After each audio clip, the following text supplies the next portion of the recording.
Olá, estudantes! Sejam bem-vindos a mais uma resolução de questão do Enem 2023. Sou o professor Douglas, professor de Física, e na aula de hoje vamos resolver a questão de número 133. Chama papai! Os raios cósmicos são fontes de radiação ionizante potencialmente perigosas para o organismo humano. Para quantificar a dose de radiação recebida, utiliza-se o Sievert, representado por SV, definido como a unidade de energia recebida por unidade de massa. A exposição à radiação proveniente de raios cósmicos aumenta com a altitude, o que pode representar um problema para as tripulações de aeronaves. Recentemente, foram realizadas medições acuradas das doses de radiação ionizante para voos entre Rio de Janeiro e Roma. Os resultados têm indicado que a dose média de radiação recebida na fase de cruzeiro, que geralmente representa 80% do voo, desse trecho intercontinental é de 2 microSV por hora.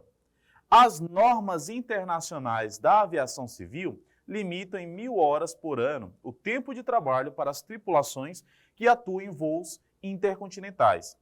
Considere que a dose de radiação ionizante para uma radiografia torácica é estimada em 0,2 mili-SV. Aí queremos a quantas radiografias torácicas corresponde a dose de radiação ionizante a qual um tripulante que atua no trecho do Rio de Janeiro a Roma é exposto ao longo de um ano.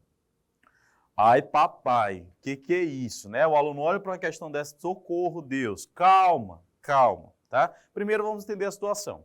Quando eu falo de radiação, sempre que você viaja de avião, por exemplo, se você nunca viajou de avião, entenda. Quando você viaja de avião é muito importante o uso de protetor solar. Por quê? Se você vai na janela, principalmente, né, com a janela aberta, o que acontece? Os raios ultravioletas, né, a radiação que você recebe no avião, ela é 10 vezes maior do que a radiação que você recebe aqui em terra. Então, isso é muito importante quando você está no avião, com a janela aberta, está viajando de dia, passar um protetor solar para se proteger da radiação.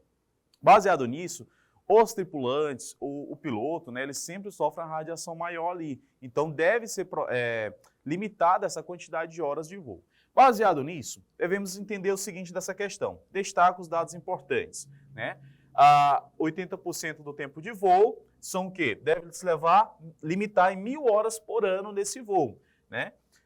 É feita uma radiografia torácica, né, estimada em 0,2 mili-SV. Para a gente fazer essa conta, vamos entender uma coisa. Ali ele foi mencionado o quê? Voltando aqui só para a gente entender a questão, foi mencionado que nesse trecho intercontinental é 2 microSV por hora. Se é 2 microSV por hora, o que é micro? Micro é de microchip, né? Micro é o que? É algo muito pequeno. Micro é 10 elevado a menos 6. Então, você tem 2 vezes 10 elevado a menos 6 para 1 hora. Aí queremos saber o quê? Quanto que vai ser essa radiação em 80% dessa hora? O que seria 80% dessa hora? Se são 1.000 horas, 80% de 1.000 é 800. Então, temos aqui o quê? Uma regra de 3. Que é uma igualdade entre duas razões. E como se resolve isso? Meio pelos extremos? Não. Aqui a gente vai fazer o quê? Tchu.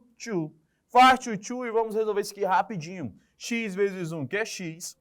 E temos 2 vezes 10 elevado a menos 6 vezes 800. Aqui você vai multiplicar 2 vezes 800, que vai dar 1.600. Então, 1.600 vezes 10 elevado a menos 6. Importante, você precisa deixar esse valor em notação científica. Notação científica é o quê? É um número que fica entre 1 e 10. Tem que ser um número maior ou igual a 1 e menor que 10. Baseado nisso, significa o quê?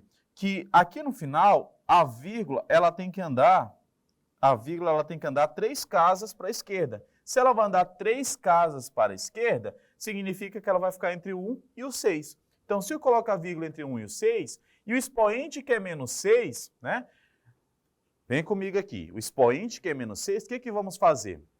Se a vírgula ela anda para a esquerda, o que vai acontecer com o expoente? Expoente tende para positivo. Ele tende para um valor maior. Se a vírgula anda para a direita, o expoente tende para um valor menor. Aqui a vírgula ela andou 3 casas para a esquerda. Então o número ele tem que crescer 3 unidades. Ou seja, se é menos 6, ele vai crescer. Lembra, a régua, né, do negativo, menos 6, o menos 3 vai estar acima. Então se você pegar essa possibilidade, né, de menos 6 vai crescer 3 unidades, vai ficar menos 3. Então vai ficar 1,6 vezes 10 elevado a menos 3. Trazendo para cá, vamos entender o seguinte. Esse 10 elevado a menos 3 é a mesma coisa de né? Milímetro, né? Trazendo como exemplo. Só que aqui não é milímetro, é mili-SV. Então temos 1,6 mili-SV. Agora, se um exame radiotorácico ele representa 0,2 mili-SV, e aqui temos que a pessoa vai receber, né, nesse período de radiação em 1,6, então queremos saber quantos exames ele vai precisar para identificar esse nível de radiação dele. Nesse caso, novamente, vamos fazer o quê? Só isso, professor. Claro, você vai pegar aqui y vezes 0,2 e 1,6 vezes 1. Esse 1,6, esse 0,2 que multiplicou por y, está multiplicando de um lado, passa dividindo. Então, você vai ter 1,6 vezes 0,2. Professor, como é que divide o número com vírgula? Esquece a vírgula, bebê. Esquece a vírgula. Vai ter o quê? 16 dividido para 2. Quanto que é 16 dividido para 2? 8. Então, teremos um total de 8 exames que serão realizados, totalizando aqui nosso gabarito, letra A. A de amor, B de beijo, C de calor, né? Então, de boa, questão tranquila, né? Ela foi uma questão considerada mediana no Enem. Espero que vocês tenham gostado dessa nossa resolução e aguardo vocês aí no nosso próximo encontro e até mais.